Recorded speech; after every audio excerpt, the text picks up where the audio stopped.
Uh, no microphone and a fan blowing right there. Um, it's good to be back. Welcome to the Wayward Widow. If I'm a little slow, if I'm forgetting words, if I'm a little scrambled, bear with me. I had a bit of a breakdown earlier in the week. I had a couple days where I was not well, and but I'm back, and I'm working through things, and that's all that needs to be said about that. Grief is hard, and I think I spent so much time doing all the necessities of death that I totally forgot the whole grief part. And then one day it just hit me that he's never coming back. And so I had a rough couple of days, and I want to thank a couple people. And if I forget anyone, don't feel bad. It's my mind is, I'm scattered right now, a little bit yet. I had coffee earlier, but I've got my water that I really need. I want to thank Doll and Tina and my two Stacys, Vidrana and Erin and Karen B. And I think my lovely friend in Australia, and I cannot remember your name, and I am so sorry, and it's not anything personal, it's my brain right now. Some people realized there was something going on because I wasn't here and I wasn't responding, because I didn't always have my phone, and so that's that. But I think I've caught up with everyone, and I'm working through things like one thing at a time. I'm very almost happy right now because we're going to get rain, and we've had a heat wave for the last 5 days, and this apartment holds the heat so much. There's 2 wall air conditioners in here. There's one that runs on a 220 line and one that runs on a 110. And it's been really uncomfortable for me here with the heat. And the air conditioners are super expensive to run with the electricity. And so I rely on my fans. But in the living room, the temperature goes up to 95 degrees in my living room. So it's been cloudy all day, and we actually have a breeze for the first time in days. And I'm just waiting for the rain. I'm looking forward to it, and a break in the heat for a day or two, which will be very nice. So yeah, I had a real rough time, and at the same time I was having a rough time. My son is in the surgery center, diagnosed with Sjogren's, an autoimmune disease. When he was out of state in the hospital, they diagnosed him with 2 autoimmune diseases. One of them, he gets myxomas, and this team of doctors seems to think it's Sjogren's. He is battling a massive infection with a white cell count of 22,000. So he's been in for 5 days with IV antibiotics 3 times a day.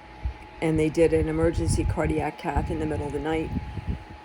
And his stents in his heart are good and they're open, but they did find a very tiny blood clot in his left leg, which they think is the cause of some of his heart issues. So they're going to do a clot buster. He'll be in there till about Wednesday, I think, is his last day of a 6 or 8 day round of antibiotics, IV. So it was a lot of stuff going on at one time. And like I said, Sky's death really hit me hard, like all of a sudden. So I have all kinds of appointments set up with therapy and with my psychiatrist and my PCP and all that, and I'll be okay. I'm alone too much is one of the biggest culprits. Is I'm alone, like, almost always, and that's not an exaggeration, almost always. And my two old friends that I sometimes will meet for a coffee, they're both battling some health issues of their own right now, and hopefully they'll recover quickly. So there's a lot of like just stuff going on. A lot of stuff going on right now, health-wise. But I'm doing... my son is sending me texts, and they come up sideways, so I'm always doing this. I'm doing I'm doing the best I can, but grief is hard, and really, really, really hard.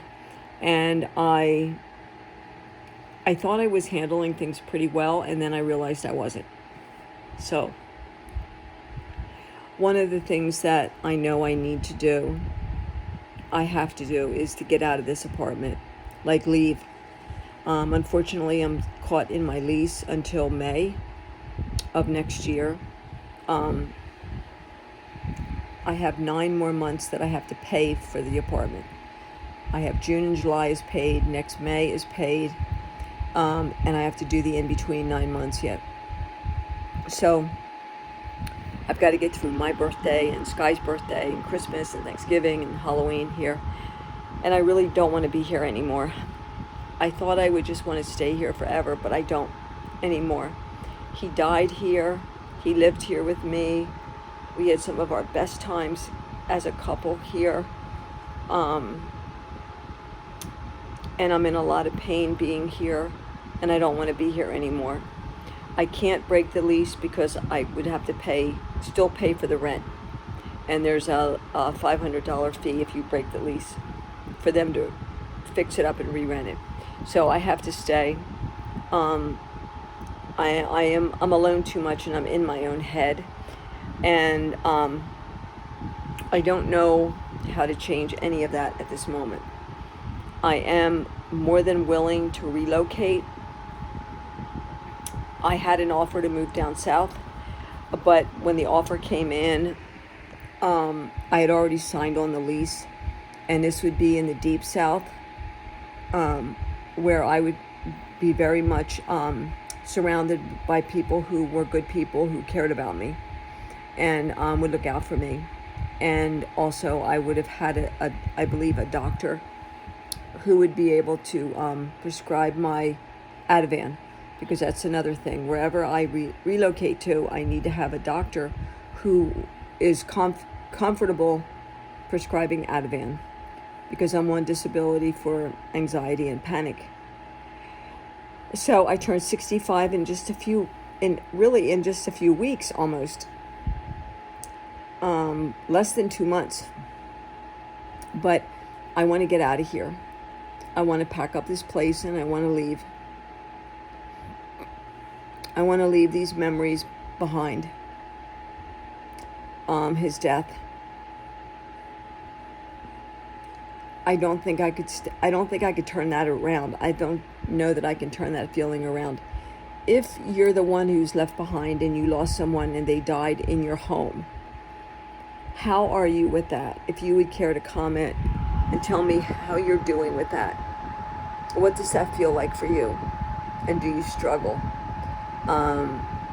I was struggling for a while, and then I got better, and then it got worse. So I would like for it to get better while I have to be here. And I haven't offered to move out of the country. I would need to get a passport. I need finances. I need to get rid of my car. There's a lot for that. And then also, I need to make a decision about the car because my salesman emailed me this past week and said, hey, how are things going with the car? You know, your lease is getting closer to the end. Here's what we have, the specials we have going on. So I'm going to give him a call this week also and just kind of go over things with him and see like if I can get a car that's under $200 a month, because right now I'm paying $268 and I need to get something under $200. So I'm ready to get rid of the car. I'm ready to dump the apartment. And yeah, that's where I'm at. So I'm not going to stay on. Things are strange for me. I don't have my footing yet. I had a really rough time this week. And I'm glad I'm still Earthside. So, again, thank you for the people who reached out to me and were concerned for me. It's hard. And Sky was sick a long time. You know, what's interesting is we met in 2010. I mentioned this before. We met in 2010, the end of 2010. And every year he would get the flu. He was used to warmer weather. It gets really cold here in the wintertime. He wasn't used to it and he would get the flu. It would last a couple days, you know, nothing major for him. And he was back on his feet within 48 hours. In 2015, he got deathly sick with the flu and pneumonia, and he got septic. And he was within a day of dying. He was in the hospital for a full week on antibiotics around the clock and breathing treatments and all that. 2016, he got Lyme's disease. He had breathing issues. He had a heart workup.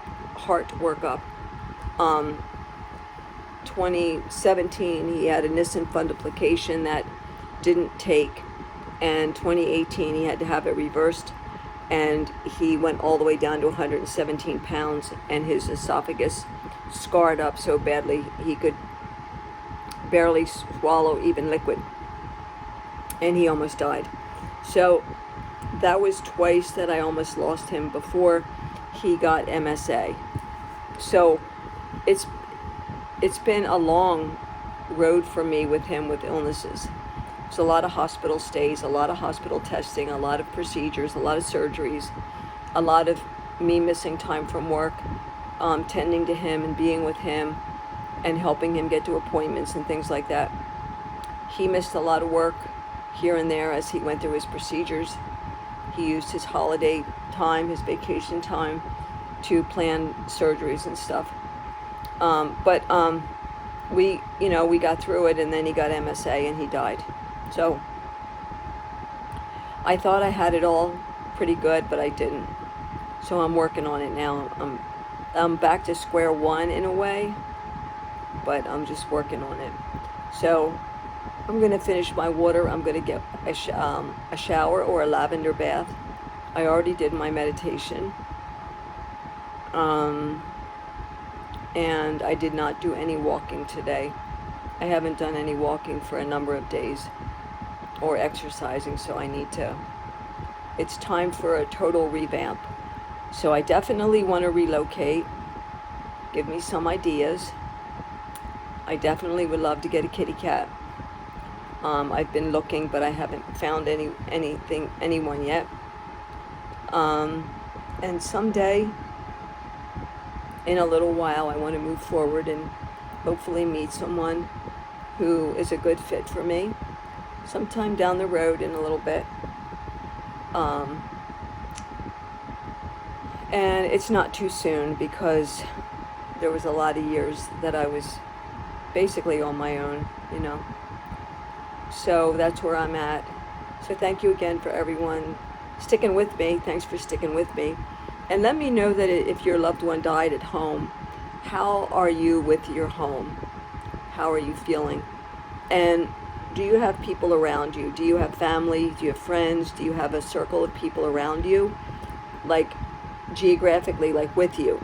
Because I don't have any of that. I don't have anyone with me. It's just me. And I think that makes all the difference in the world. I really do. So fill me in. Let me know how things went for you. And I'm going to try to get better talking on the phone because I have a lot of beautiful women friends who I know will talk to me and help me through the rough moments, and maybe I can help them too. So hopefully no more bumps in the road, right? One bump and that's it. No more. Okay. Thanks for being here and thanks for sticking with me.